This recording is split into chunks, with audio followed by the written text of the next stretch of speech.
кезінде, кішкентай кезімізде ауылда тұрған кезде мал бағып, таудың үстіне шығып алып, тамақ ішіп алып, малды қарап отырушы едік. Өзім мынарада жүрек жалғап алайын деп таудың басына шығып алып негізі өзім обед ішкен жоқ. Таңертең анау кішігірім нәрселерді алып жолға шығып кеттім. Өскемен трассасы ғой.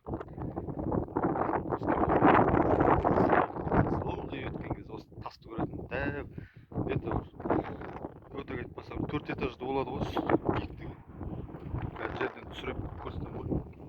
Мен аның ар жағынан шықтым ғой.